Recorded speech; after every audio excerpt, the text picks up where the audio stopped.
তার সন্তান সজীব ওয়াজেদ জয়কে ফায়ার করে চক্ষুটা খুলে হাতে পড়ুক, সে দেখুক সন্তানের চক্ষু উপড়ে ফেললে মায়ের অন্তরে কি রক্তক্ষরণ হয়।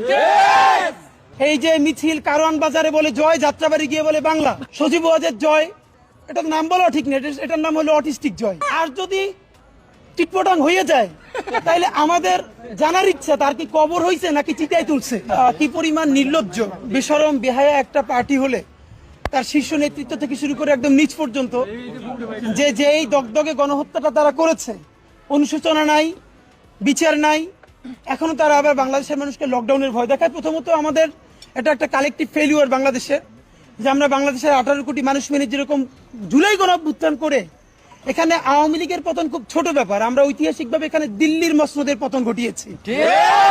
সেই দিল্লির মসনদের পতন ঘটানোর পরে এখানে ঢাকার সরকার প্রতিষ্ঠা করতে পারি নাই। এই যে ঢাকার সরকার প্রতিষ্ঠা করতে না পারার যে বেদনা, তার ফলে এখন এই 1.5 বছর পরে জনগণকে রাত জেগে খুনি লীগের লকডাউনের পাহারা দিতে হয়। যদিও এইটা আসলে আপনারা জানেন যে এই যে খুনি লীগ, এই যে মিছিল কারওয়ান বাজারে বলে জয়, যাত্রাবাড়ি গিয়ে বলে বাংলা, মানে আপনি ভাবেন এটা আমাদের সবার শিক্ষণীয় আছে। আজকে আমরাও আল্লাহর কাছে তওবা করি যে আমাদের মধ্যে কোনো অধ্যত্ব চলে না আসে। দেখেন, আমরা নিজের আস্তে আস্তে গল্প করতেছিলাম যে ছাত্রলীগের আমাদের পার্থক্য কোথায়। তাদের হাতেও লাঠি ছিল, আমাদের হাতেও লাঠি, তো তাদের মাথায় হেলমেট ছিল, আমাদের হাতে এইটা নাই।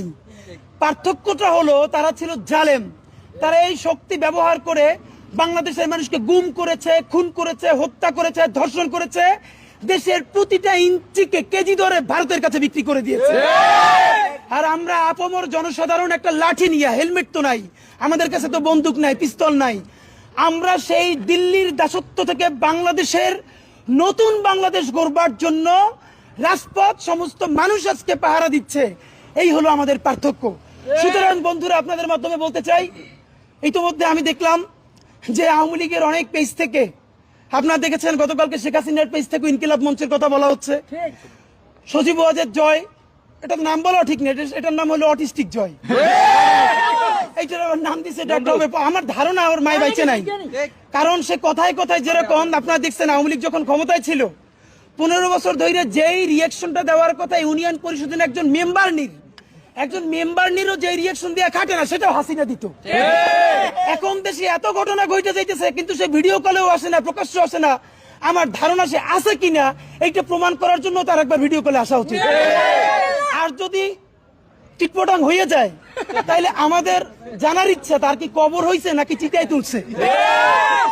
অনেকেই তারে বলে যে তার মৃত্যু কামনা করি, আমরা একদম মনে প্রাণে বলি আমরা হাসিনার এত দ্রুত